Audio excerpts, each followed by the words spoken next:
dito sa kusina. Kailangan matatag kayo. Hindi po pwede yung pabanding-banding nyo, yung mga pabebe style. Nako, madadali kayo.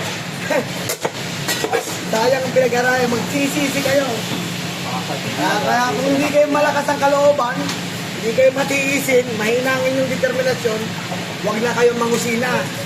Dahil hindi ubra. Hindi sa sinasabi kong mahina kayo. Ano lang yun? Paalaala lang. Pero tanong mo to, ayan, stress din yan. Hindi madali. So, mga kalawag, mag-isip-isip kayo dyan, ha?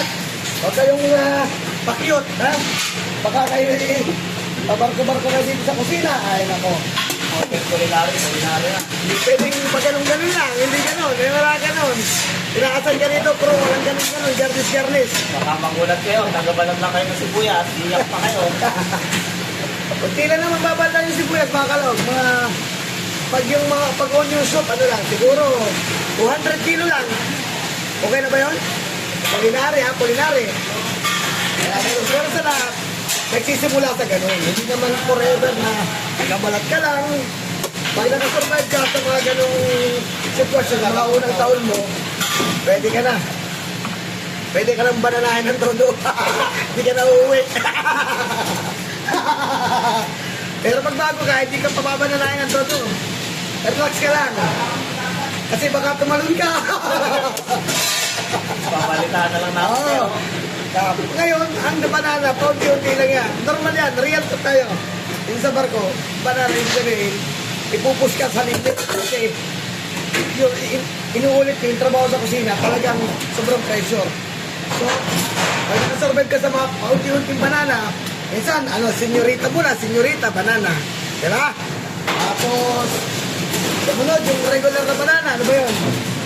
Ano ba yung banana regular? Basta regular banana, mga size-sate. Tapos, tordan. Tapos yung mas malaki doon, lakatan.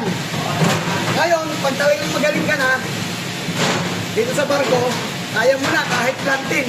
Kaya mo na, matigas yun. Kaya mo na. Kasi ano ka na win experience ka na, di ba? So, kaya sa mga gusto mag-culinary, baka naman, mag-isip-isip muna kayo, ha? Pero okay naman. Kung ang passion mo dito, kanya-kanya na mahilig yan, ha? Ano lang, yung sinasabi lang namin dito, real talk lang kami dito, real talk. Ano?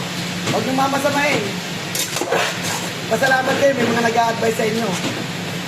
Kasi baka pag nagpunta kayo dito, masyak kayo, masyak. Masyak. Mahirap masyak.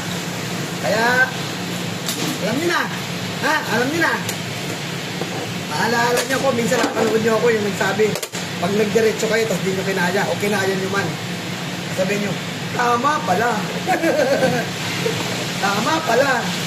Ayos. Yes.